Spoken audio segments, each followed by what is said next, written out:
Good afternoon, and welcome to the Rush this afternoon. My name is Randolph Critchlow. It is Monday, the 28th. It is Monday, the 28th of June, 2021, and we're happy to have you here in the Rush. Like we always say at the starting of this program, at the beginning, folks, let's unpack.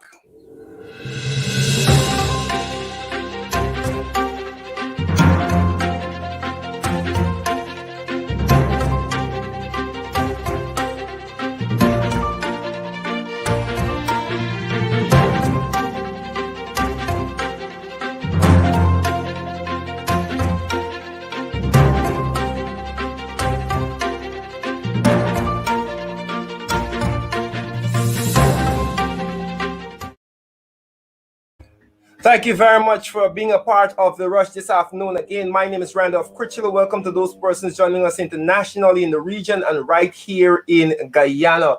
We're always happy to have you here. It is a wonderful Monday in Georgetown, Guyana, and we are going to be unpacking some interesting information today. Folks, stay tuned, stay tuned. We're going to be joined a little later down by Mr. Aubrey Norton to help me unpack what has happened. We saw some interesting breaking news today as the Chief Justice ruling on that that case brought before her, before some of the police officers who were looking for promotion. Now it's a whole lot to unpack in terms of the police service commission, the case, all of that. The case brought by, I think is Brutus is the name? Yes. Superintendent Brutus. And we're going to be unpacking that. We're going to also be talking about the rising prices, the rising cost of living that we see in this country. And asking a simple question: where are we going? What are we doing with that? Folks, it has been now 330 days of this fraudulent administration, 330 days of the fraudulently installed illegal PPP government, and we continue to reel. One wonders whether or not our country will be able to actually benefit from the coming tide of income and wealth, and whether that will be distributed equitably among our people, given this fraudulent administration that we have lording over us. So the question is, many persons have it in their head whether or not we will see the full benefit. We will benefit holistically from what is supposed to come together, because there's lots of optimism. I tell you this, lots of optimism from those persons who understand the numbers, who crunch the numbers in terms of the amount of millions, literally billions of US dollars that are going to be injected into our economy. Some estimates take it to 30 times our national budget. 30 times that, and whether or not our country will be able to benefit from that. Folks, I take this as my opening take today. When will we get our act together as a country to be able to see the true benefit of what we really stumble upon when it comes to this oil, or whether we will fall prey to the Dutch disease and the disease of incompetent management, the disease of racism, the disease of inequity and inequality and injustice in this country, and whether or not the rising tide actually raises all boats, whether or not that will happen. And that is my question today to Guyanese and you people out there who are listening to me. What it is that we need to do, what it is that we need to do as a country, so that we can see the full potential. There are persons running around claiming to be the princes and prince of little Dubai, they call in Guyana. Unfulfilled potential. Billions. I tell you that by 2029, the estimate is mind-blowing, the amount of money that will come into this country. And it is my hope as a Guyanese that we are able to use that windfall of resources to better the lives of every single Guyanese. And there's much skepticism, there is much pessimism as it relates to the possibility of that happening in 10 to 15 years' time. So I ask a question, Guyanese, do you believe that this government, this fraudulent administration has what it takes to lead us to the promised land, to manage the resources of this country equitably, to distribute the wealth that has fallen in our laps, to ensure that every single Guyanese lives a life that is suitable, commensurate of the wealth that the country has? Whether or not that is possible, we are yet to see. Folks, good afternoon to you. Good afternoon to all of you, even the trolls on the page. Thank you very much for being here. Let us know where you're joining us from this afternoon. I'm seeing many of you in the comment sections already. You're live on YouTube, live on Facebook. So we're going to be talking about a number of things this afternoon, folks. Stay with us, stay focused. As they fall out, the Guyana Police Force in crisis. Guyana Police Force in crisis this afternoon, as we see that decision coming down from the Chief Justice there. And we're going to dig deep into that and unpack some of the pertinent points so that your takeaway. Remember, when you come here, we want you to understand the thing in a nutshell and be able to take away what this thing really is about. Because we don't want there's a lots of information swirling around here. So our job on The Rush every single day is to break down the major issues and give you your takeaway. What should you take away from this? Legally, politically, socially, what should you take away from the happenings today with the Guyana Police Force, the Police Service Commission, and that decision by Chief Justice Wiltshire? So that is what we're going to be doing a little later down. And we're also going to be digging deep into the rising food prices. Of course, we know coming out of unprecedented flooding across the country, there were going to be a rise in prices. We were going to see a sharp increase in prices of greens and vegetables and provision, all of those things locally grown, even the poultry and the meat that you get, your eggs and all these things, all of those things that we consume and are produced right here, we're going to take a serious hit on the market, and we're seeing the effects of that even before the floods. Let me not offer that up as the only excuse for these unbelievable prices that we are seeing.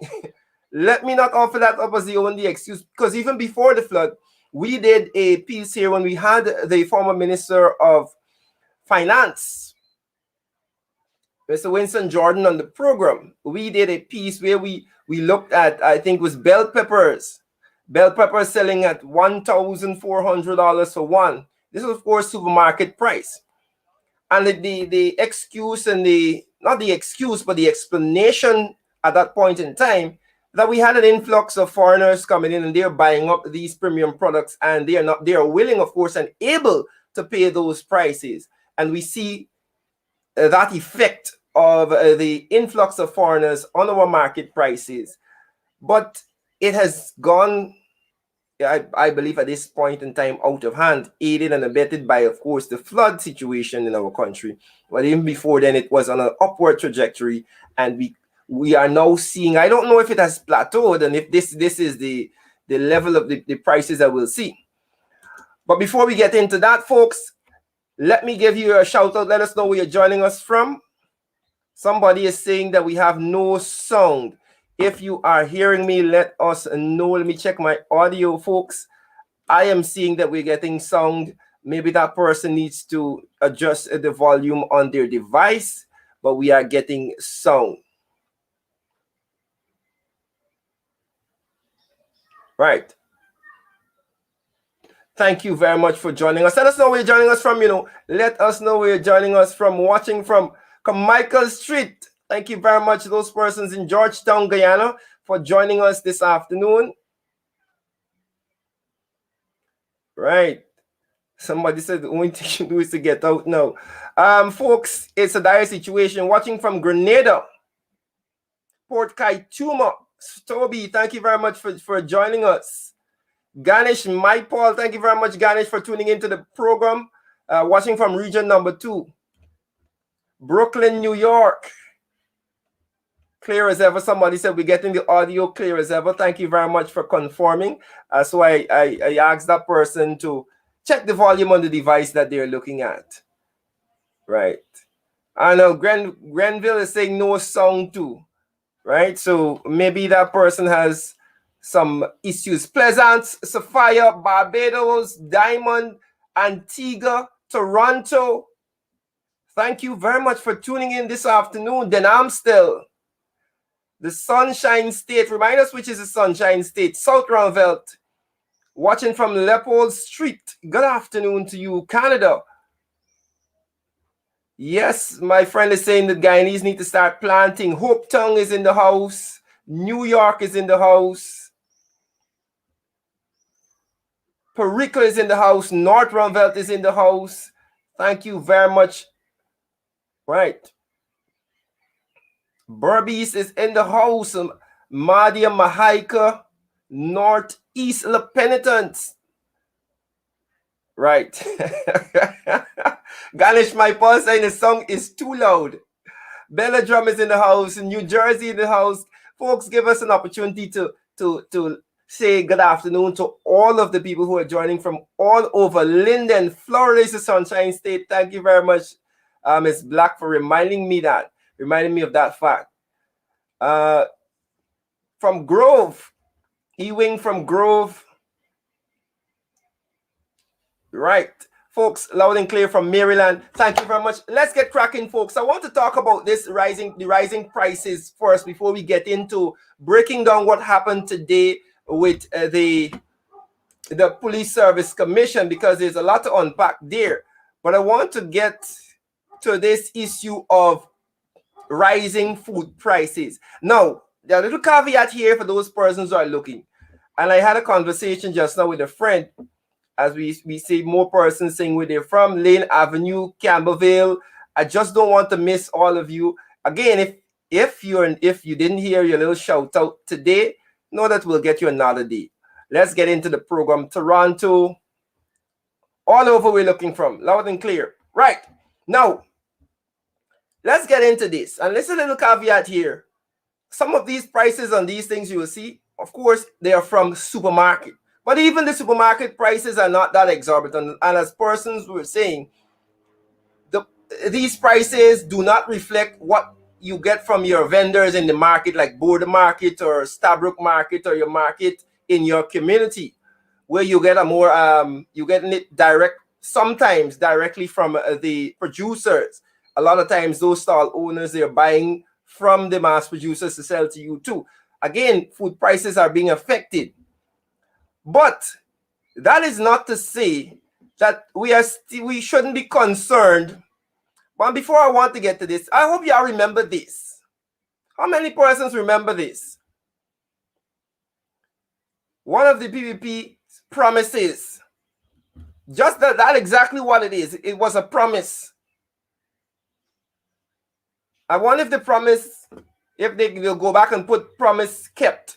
Because they were on a promise kept campaign the other day, where all of the things that they inherited from the APNU AFC, they're stamping promise kept on it and throwing it up there. Reduce cost of living. How is that going? How is that going? Let us know from your area. Let's get in the comments. Get in the comments before we move from this here. Get in the comments. Let us know how it's going in your area. Let's see what's happening in the comment section. Pumpkin, $500 a cut.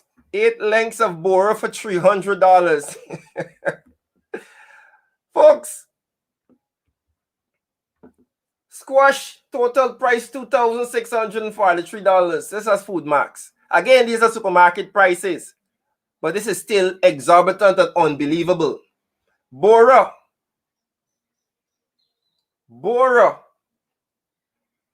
Total $1,400 for this little bowl of borer.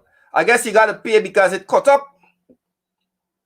But even these were about $300 or something in the supermarket before. Where are we going with this? Somebody said that they paid $1,500 for squash. Somebody said $500. Okra is $300. Now, again, folks, these prices that we're talking about here, understand, of course, that we're talking about supermarket prices.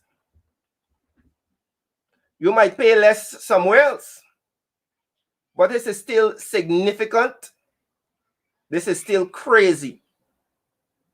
What is happening in your neighborhood? How has the price increase affected you? Because this is a personal issue, you know. And there are people saying, you know, you need to farm. Not everybody has the time and the energy and the means to plant their own thing.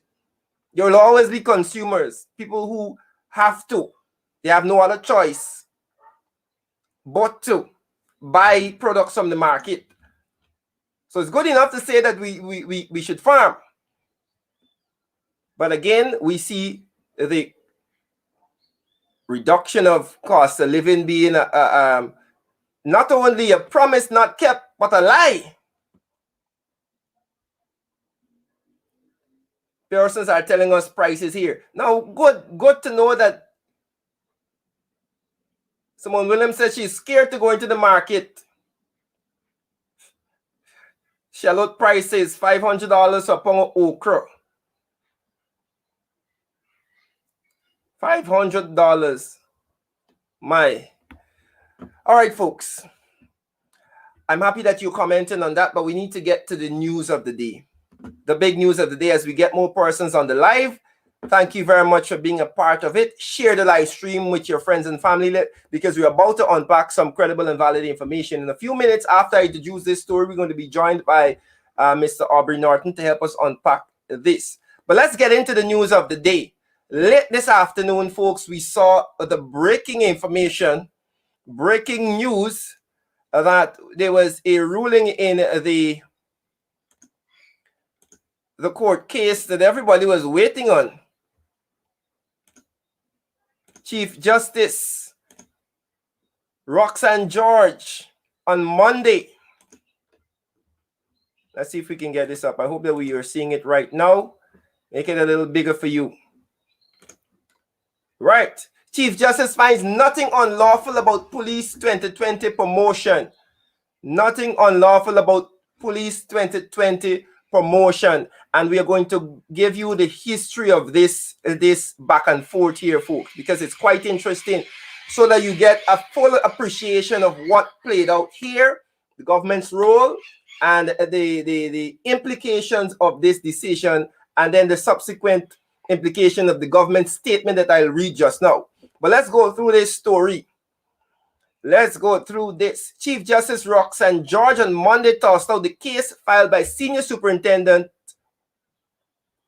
Calvin Brutus, challenging the 2020 promotion of senior officers made by the Police Service Commission. The Police Service Commission, of course, at the forefront of this back and forth between the president and the head of the Police Service Commission, Mr. Paul Slow. And you've heard about this story. I know you've heard about it. But this adjoining story has lots of implications to that, because Mr. Brutus was the person who took the Police Service Commission to court, challenging those promotions and challenging his own non-promotion. Let's continue reading. Having found that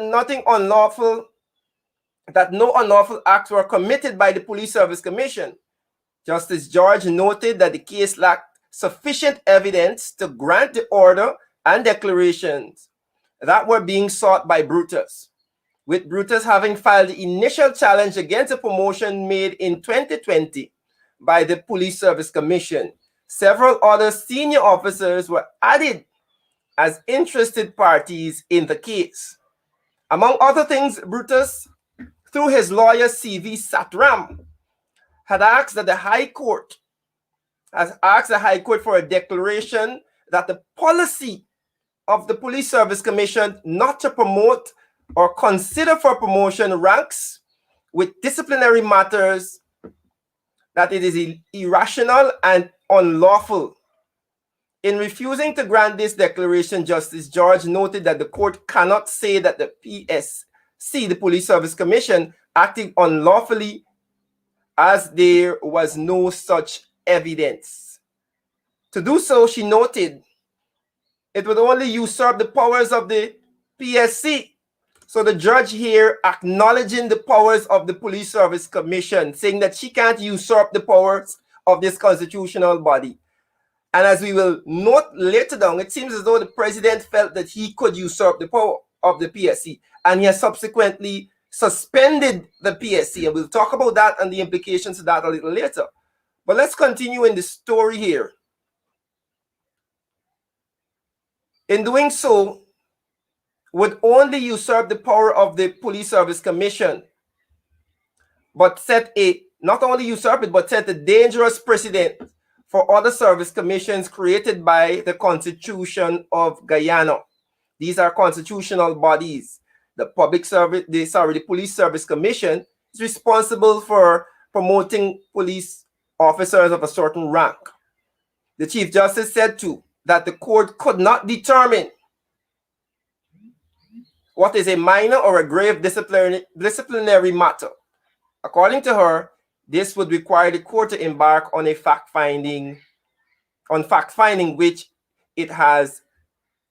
is not its duty, sorry. Brutus, this is the officer at the center of this, also sought another prohibiting the Police Service Commission and its members from acting Senior Superintendent of Police Edmund Cooper, Philip Azor, and Mr. Simon. So he here wanted them not to promote these people. All right? He's saying that who, like him, have disciplinary matters and they should not be promoted to the rank of Assistant Commissioner of Police. But the Chief Justice also refused to grant this order. Among other things, Justice George said that there is nothing unlawful in considering disciplinary matters in determining whether Brutus or other officers should be promoted. She therefore considered that there was not sufficient evidence to nullify the promotion of Senior Superintendent Cooper, Azur, or Simon. So, this is where we are, folks. This was quite an interesting case. And at the end of the day, Chief Justice said that, look, the Police Service Commission acted within the ambits of their constitutional duties by promoting these officers or refusing to promote others. And she can't tell them that they must promote somebody or they can't promote somebody. Quite contrary to what the president sought to do, allegedly, in his call to Mr. Slow. I'm breaking this down for you, because I want you to understand that it was Paul Slow who said that the president called him and asked why his people were not promoted. Here we have a judge. Here we have a judge saying that she can't intervene. She can't tell the Police Service Commission that they shouldn't have promoted somebody or they can't promote this person. That is not her duty. But again, the president feels that he has that right to usurp the power of this constitutional body. And we'll get into that, whether he has the right or not. But he has subsequently sent out an order that suspended the Police Service Commission. Like the Public Service Commission that hires and promotes public servants, like the Teaching Service Commission that does the same. The Police Service Commission is there to do the same thing. So after that, what did we see? Let's deal with the fallout of this. Now, before we get to that, folks, there's one other part, and this is a crisis situation that the police force finds itself in. Just to break down the information for you. Just to break down the information a little bit for you. The Chief Justice, in her decision,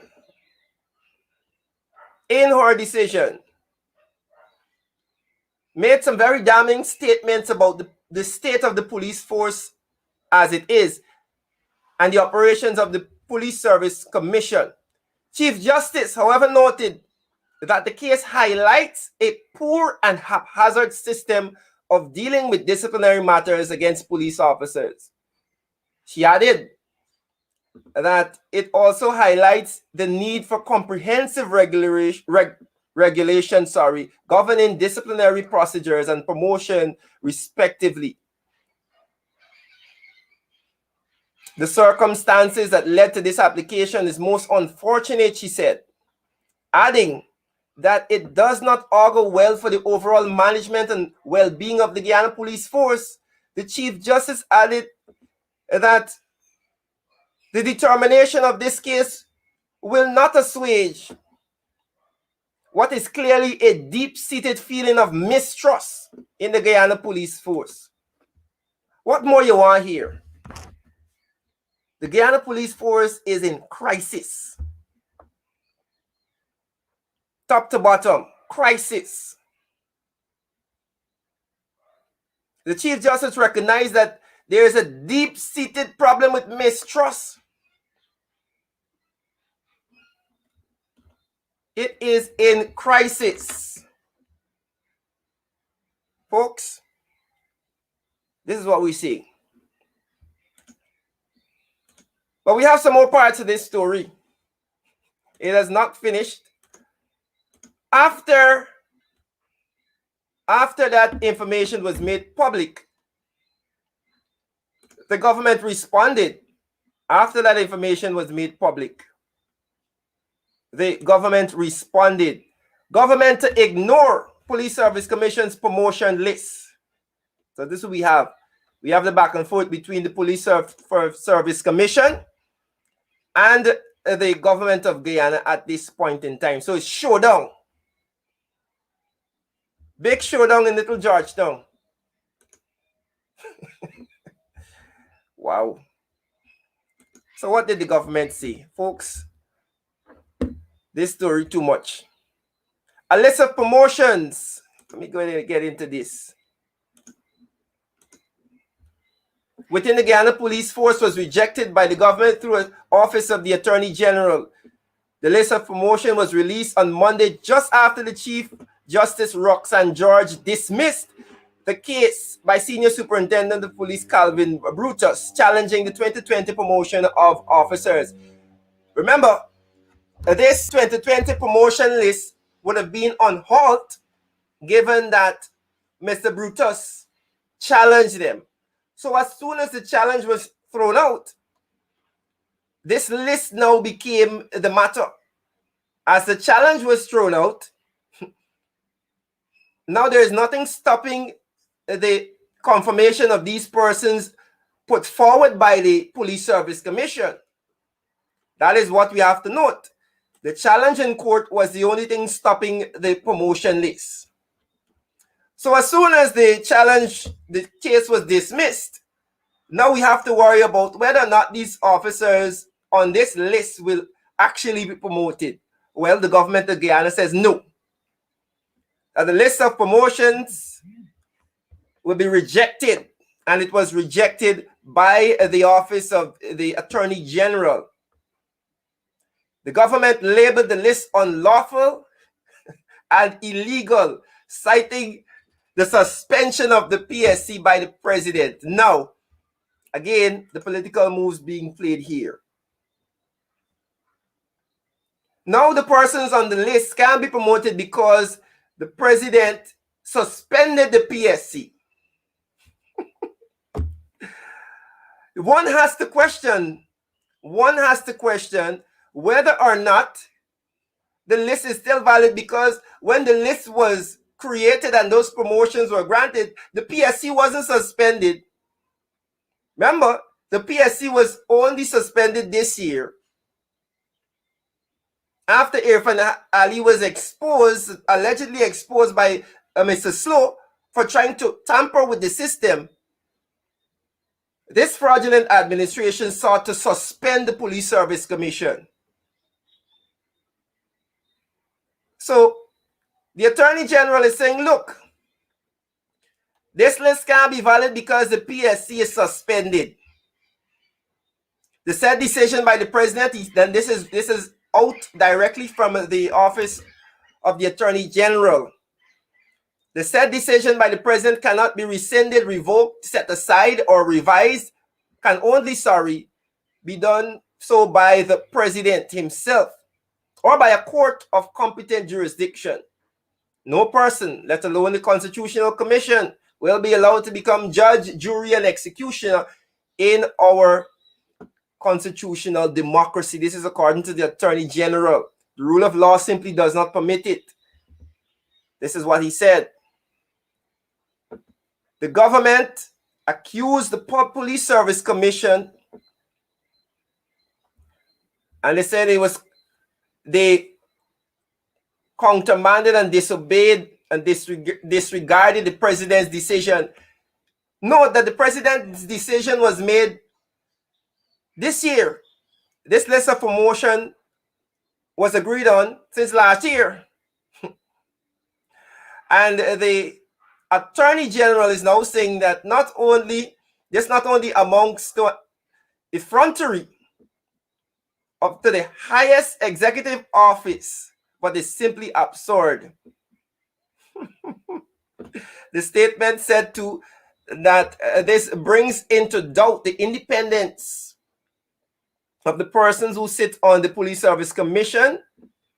As the government said, this list lacks legitimacy and it will be ignored. Big showdown, folks. What can I say? What can I say? We're trying to get Mr. Aubrey Norton on the line to help us unpack all of this because it's a lot. It is a lot. And we're hoping that we can get him to help us talk about some of the political fallout here, because the government saying, look, we ain't accepting this list. We are not accepting the list. And the list is illegitimate. It is fraudulent. It is all manner of things.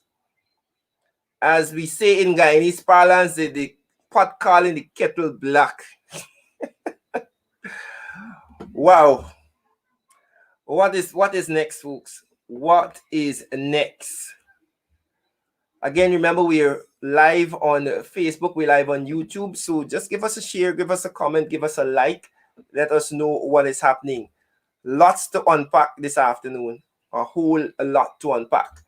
So before we get Mr. Aubrey Norton online, let us just recap as to what is happening. 2020, just to recap for those persons now joining us, we're talking about the fallout of the Police Service Commission decision. That list of appointments by the Police Service Commission that was put on hold because Mr. Brutus and some other officers took the Police Service Commission to court, citing the fact that they were overlooked. And other officers who had disciplinary matters that they claim they were promoted. So this promotion list would have been on hold since 2020. Remember, late in the year, December, I think it was, Mr. Slow said that, one second, we're trying to get Mr. Aubrey Norton online.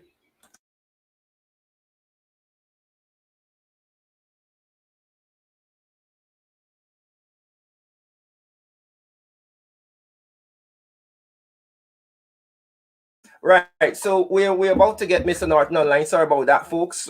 We're trying to get the technical side sorted out.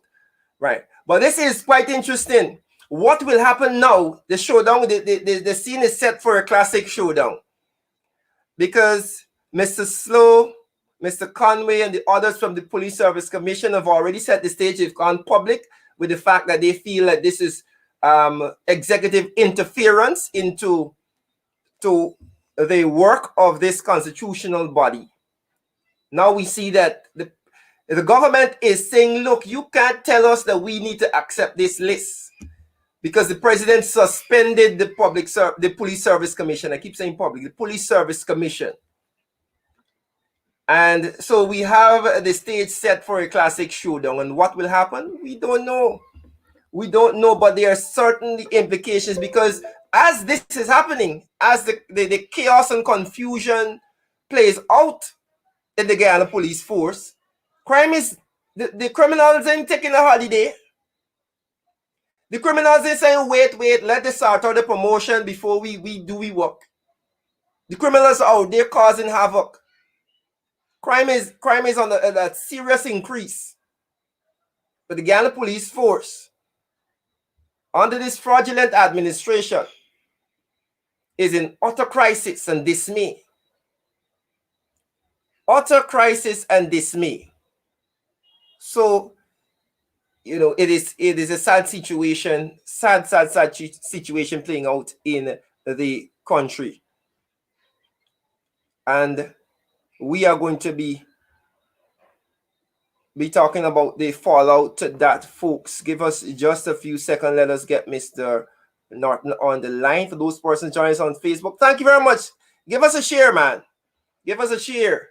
Do not be afraid to share the live stream. Right? Let's follow some of the comments now. Folks,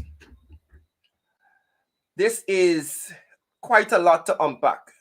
But to help us unpack that, we have political scientist and executive member of the PNCR and executive director of the Office of the Leader of the Opposition, Mr. Aubrey Norton, joining us now. Mr. Norton, good afternoon. Good afternoon and welcome to The Rush. I think your microphone is off. Good afternoon, and thanks right, for good having afternoon. me. Right, good afternoon just to your viewing public. Right, just adjust the camera so we can see you properly there. Yeah, man. Just come down a little bit. All right, great. Yes, Mr. Norton, we're talking about the fallout of this decision in court today and the subsequent release by the government that they're not accepting this list by the Police Service Commission, which has been suspended by the president. It seems quite chaotic. What is your take on it? You hear me? Yes, what is your take on this whole situation? Hello? Yes, Mr. Norton, we're hearing you. Hello? Yeah, we're hearing you. Go ahead. Yes, go ahead. Hello? We are hearing you. Go ahead. Are you hearing me? Yes, we're hearing you. Yeah, we might be having some technical difficulties. All right, let's see if we can call. Let's see if we can call in. Are you hearing You hearing us now? Yes, we're hearing you. Go ahead. Right. We are hearing you, Mr. Norton. If you can hear us, you can go ahead. Let's see. You're hearing me now? Yes, go ahead. Clear. Okay, I was saying that I think you're starting at the wrong place. Yes. I would go back a little. This ruling was to come a while now. And it was being put off. Yeah. Then, in the midst of the postponement of the ruling, you had a statement which suggests that the president has suspended the Police Service Commission. Yes. Now, why was the decision being postponed? I arrive at the conclusion that there's a high possibility that they knew what the judgment was and they saw time to be able to do what they want to do. Yeah. Now, if that is the case, and I'm only putting this as an hypothesis, if that is the case, then it is evident that the judiciary is compromised, something which people have been arguing a while. Now, having said that, I believe we are faced with a regime that does not believe in the rule of law. Yeah. When the law suits them, they accept it. When they don't, when it doesn't, they reject it. And so what you're seeing here is a continuation of the authoritarian behavior, the dictatorial behavior of Irfan Ali and the People's Progressive Party. Now, for them does not matter once it doesn't suit them. And so all the actions you would have seen before to get rid of Slow and the commission was clearly aimed at them doing what they wanted to do, regardless of how the court ruled. Now that the court has ruled, I read the statement by Anil Nandlal.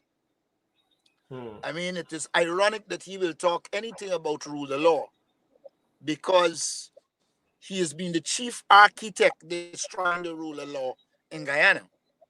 Now, I believe this is adding to the reality that the People's Progressive Party is dictatorial and has no interest in law or the views of the people of Guyana. And like I've said in other programs, they are preparing conditions propitious to protests and instability by their very action. Because if court decisions are not honored, as we saw in the Waldron case and a number of other cases where this government manifestly is contemptuous of the judicial system. And so I believe we're in for rough times because this is just another manifestation of this installed illegal corrupt regime doing what it thinks it has to do, regardless of what the court says. And that's my take on it so far. Yeah. If we can just follow up on some things you said there. We saw the delaying of the decision, of course. We saw the coming out of Paul Slow and the Conway suggesting the interference of the president in this matter. And as you said, if it is so that this decision was delayed to ensure that they can suspend the Police Service Commission, then one questions, what next? What is it? How is it that this situation will be fixed? Because this is a constitutional body, and I am assuming that this list of appointment was done before the suspension. So I am lost here as to how this is such a messy situation, and I'm trying to make sense of our viewers how something like this could be fixed. First of all, one has to recognize what is happening. The PPP again doesn't believe in independence, a constitutional body, or else they would have not gone to change the law to ensure they could control the funds of those bodies. They would have provided them the funds, let them do the work, and let them account. So this is another manifestation that they have no respect for the Constitution or constitutional bodies. And so the only thing fixing this is regime change. The People's Progressive Party has shown that they cannot govern in the interest of the people of Guyana. The Ali installed regime has shown that they have no interest in rule of law, no interest in constitution.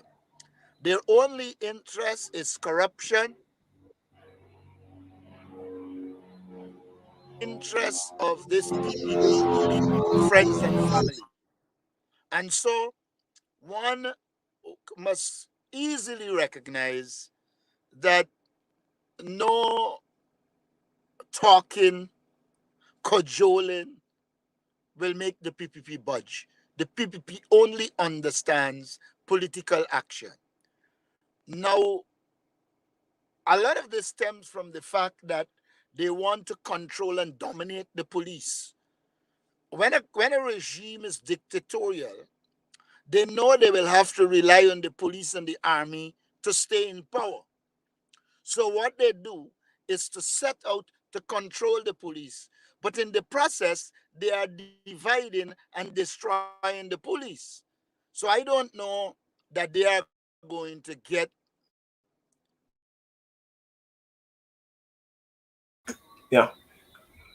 You still with us, sir?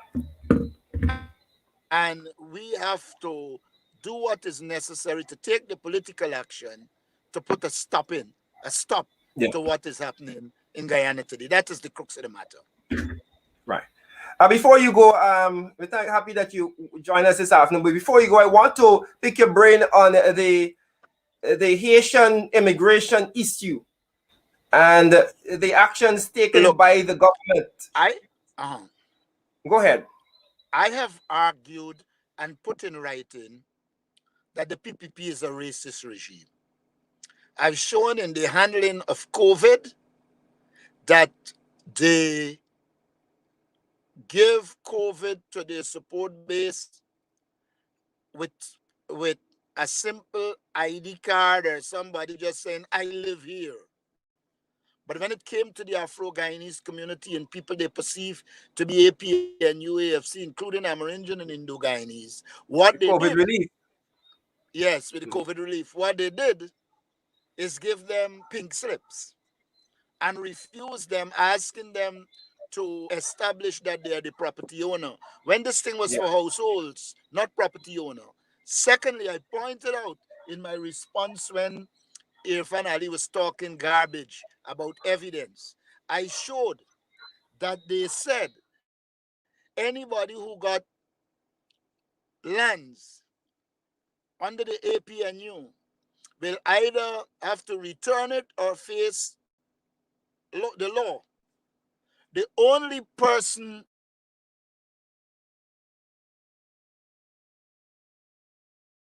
Chinese. So they have established a pattern of racism. When they were in opposition, even though they had more Indians, Bangladesh, sheep people here, they weren't concerned. Their concern is not anything about illegal immigrants. Mhm. Their concern is putting mechanisms in place to suppress black people. And Mhm. the order prohibiting Haitians from coming here without a visa is in contravention to the CARICOM agreement. Mhm. There is supposed to be hassle-free travel. The Haitians are supposed to be allowed here for 6 months. They can't accuse them of crimes, so they go the route of putting a visa mechanism because they have put no mechanism for them to get visas. In my opinion, is blatant and clear racism by the People's Progressive Party. That's the bottom line. Let us forget that they disowned say when it was raised that they stopped, I think 16 or 17 of them at the airport. They said no. But all of Mhm. their actions confirm it. In the police matter, when Paul Slow said that Irfan Ali called him and was trying to influence getting his people in quotation promoted, Mhm. I don't think anybody believed Irfan Ali because it is evident that he's a pathological liar. Mhm. And if one recognizes the history of Paul Slow, Yeah. Just forgive us the technical difficulties, folks. We're ongoing here clear at or clear actions by the People's Progressive Party that are taken based on racist prejudice. And yeah. so, in large measure, there is need for a strong anti-racism struggle in Guyana, a strong anti-political discrimination struggle in Guyana. And I would say to you, in no uncertain terms, the evidence is out there as to the People's Progressive Party operation as a racist party that is seeking to destroy the economic base of African Guyanese, that is seeking to destroy anything they perceive to be African Guyanese except the tokens they have with them. And Mhm. what is interesting, Mark Phillips was asking the Police Service Commission to give Mhm. a reason why they should not Ye- be terminated. Yeah. I don't know. Yes. I don't know what was his local standard in the matter. except carrying out the functions of his master. Yep. Yep. So I think we have to prepare, educate our people, and prepare them to take on this regime politically. Is the only thing that will help. Right. And that's a good note to end on. We want to thank you very much, Mr. Aubrey Norton, for helping us unpack some of these issues and the political implications that they Okay, have. thanks for having me. Right. Do enjoy the rest of the evening. Great. Right, folks, that was Mr. Aubrey Norton, a political scientist and executive member of the PNCR, and of course, the executive director of the Office of the Leader of the Opposition, giving us his insight there on the Police Service Commission and the fallout of that case today and the government's decision not only to suspend the Police Service Commission, but also to not accept the list of promotions of police officers that were submitted since 2020. So we definitely have the signs here of a showdown. Will those police officers get their promotions? Will the president's boys get their promotions? We don't know what will happen. What is the future of the Police Service Commission? It is a clear sign, folks. It is a clear sign, and people don't want to acknowledge it. But we are heading straight into a dictatorship. If we are not there already, given the actions, the blatant infringement, the blatant interference into these these constitutionally mandated bodies, these constitutional bodies, these commissions, these boards, folks, if this is not clear, I don't know what else is. If it is not clear that we are heading straight to road to dictatorship, if it is not clear that we're heading straight to a dictatorship, then I don't know what is clear. GCOM, this is what we have been seeing. These are my closing thoughts this afternoon. This is what we have been seeing, that we are heading straight to dictatorship. The Guyana Elections Commission, we have seen the demolition of these constitutional bodies, and we will see the PPP trying to rebuild them in their own shape and likeness, their own image and likeness. And I have no apologies for saying it like that. I have no apologies for saying it like that.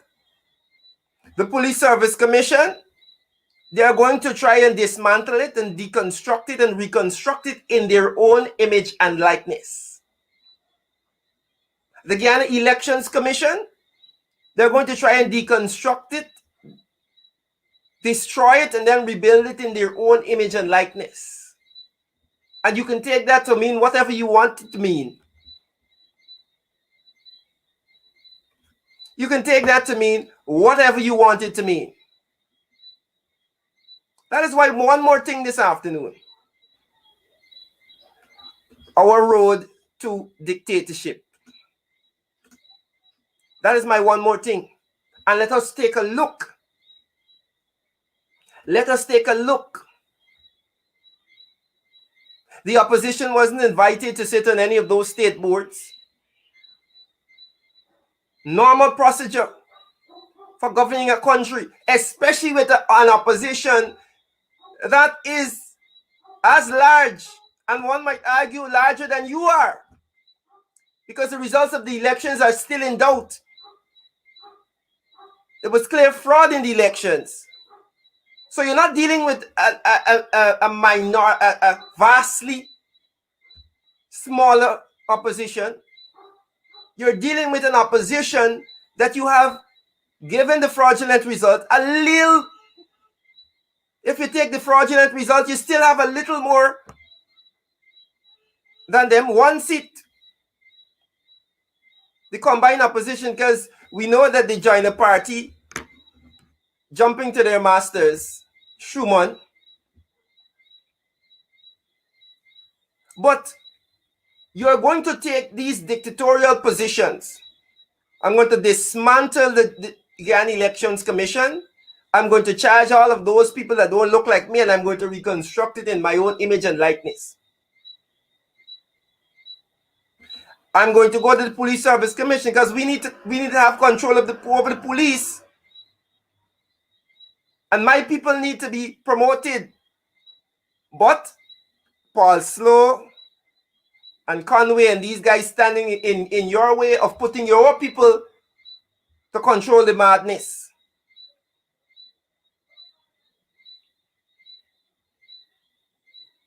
Gene Bond said that the PPP will self-destruct. I'm reading some comments from Facebook. But all of these things are clear and present signs. These are clear and present signs of dictatorship. We need to have control. So they have maneuvered their way into suspending the Police Service Commission. Well, you know, they're saying, well, let us see how it will be reconstructed and when it will be reconstructed. Folks, let us keep our eyes open this evening.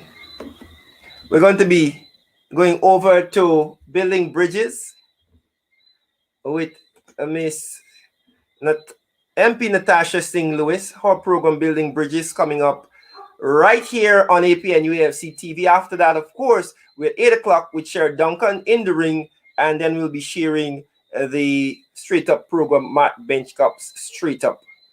But folks, let us keep our eyes open. We're in for a rough couple of years. We are in for a rough couple of years, trust me. All right? Rough couple of years. Let us hold fast. And like I usually say, folks, before I sign out, let's continue to work for national development. Work together. Let's hope that the fraudulent government led by the president Infantali, right? The presidents that went to IFLOT understand that we can't move forward without working together. So you could try and exclude the opposition as much as you want, but we just be moving backwards. Folks, do enjoy the rest of your evening. Let's work together for national development. My name is Randolph Critchler, and stay safe, folks.